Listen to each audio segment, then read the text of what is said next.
Yeah, I think that's also something that I would like to transition into like World War II as well.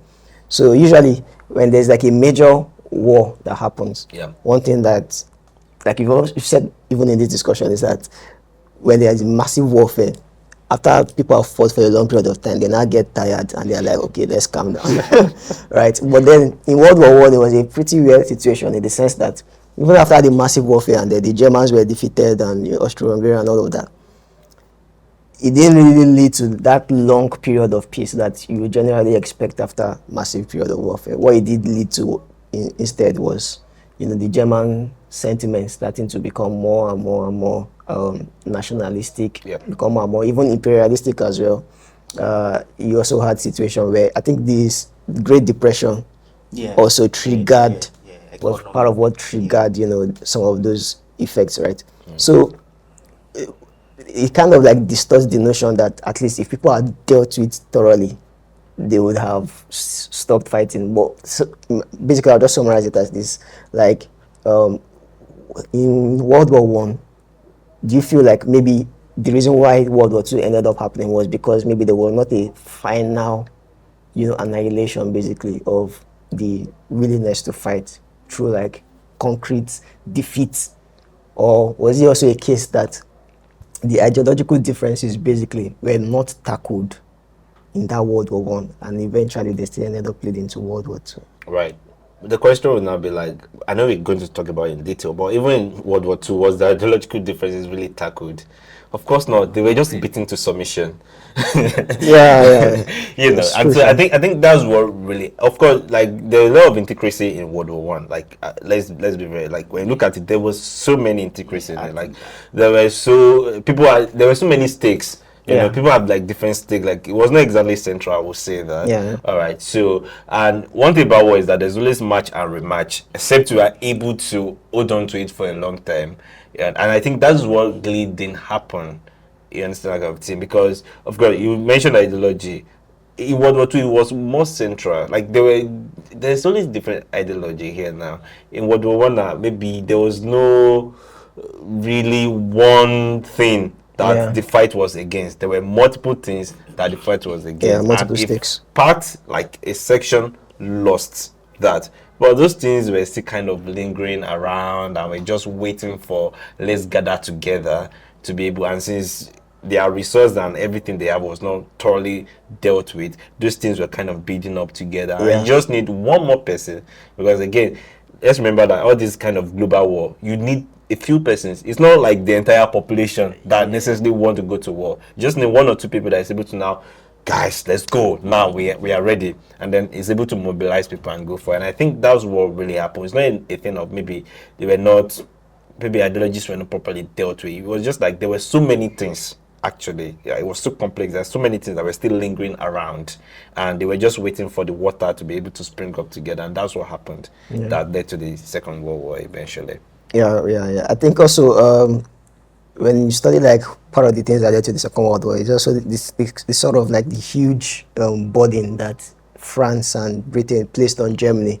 Oh yeah. In the sense that they had to start paying a huge amounts of like reimbursements or stuff like that. So do you feel like that usually after a war, right, there's supposed to be a form of amendment that should happen, right, to tap out some of the egos that have been bruised, because war will always bruise your ego, right? So do you feel like maybe it was lacking in World War One, and that's part of why the Nazi Germany ended up rising again to go to World War Two? As going back to the beginning of the topic in the discussion, they said, why do countries go to war? I think in World War II, it was the culmination of everything, from fear of fear, mistrust, the Nazi threats. ideology driving them, the fact that they felt they were humiliated, wanting to conquer Europe again. So everything came together, and then alliances too. Why should I back this guy? Why should I back this guy? What do I tend to gain? So everything came together, and then countries also going to war together or being allies always doesn't necessarily mean they are friends or they have the same ideology. They probably just have a common purpose or they have a purpose for the moment, because even then some countries might want the outcome of a war to be different from their own allies Yeah. proposition. Yeah. So everything came together basically in World War Two. So in World War Two, one thing that happened is by the end of World War One, it brought an end to Imperial Europe.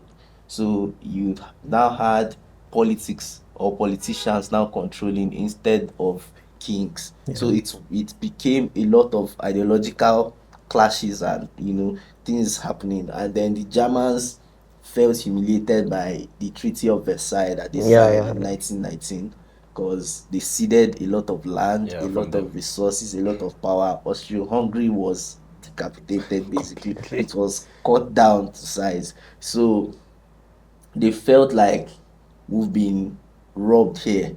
That was their own feeling. And even when they were signing that treaty, I think there was someone, I don't remember now, but he said this treaty is only going to last 20 years. And it lasted 20 years. Like 1919 and 1939, the war started. So basically, again, um Germany, they tried to pacify them. They kept ceding one land after another from Austria, Czechoslovakia. Yeah. They kept saying, okay, we'll sign this negotiation, and after this, no more, no more. But when they invaded Poland, obviously, like the world powers then had to say no. Yeah. And then there were alliances, as I said. Russia initially stood on the sidelines because they wanted to see what Germany would do, and while they are fighting for Western Europe, then they would be the guys more in charge of Eastern Europe. Yeah. But because of resources, Yeah.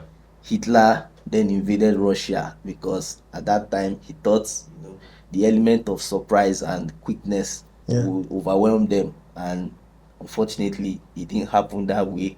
And then Japan, who um were allies of Germany, wanted to exert their own dominance on the Pacific basically. So they immediately attacked China. It was brutal.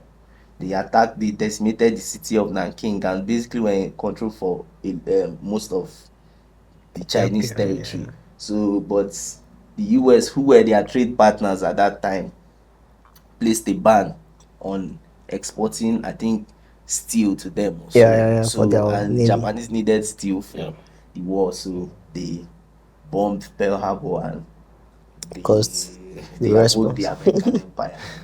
That's how everything just happened at the end of the day. And one of the things that I would say helped to avoid, will I say, World War Three much faster than World War One to World War Two, was two things basically. The unconditional surrender, when the Allies knew they were going to win the war. They were going to win the war, so they demanded unconditional surrender of Japan and Germany, basically, of the Axis. Another thing too was that um, at the end of the war, they saw the devastation that human beings were basically capable of. So it Yeah. was a huge deterrence at that point. Like, Yeah. we can't do this again. We Yeah. might not survive a third world war.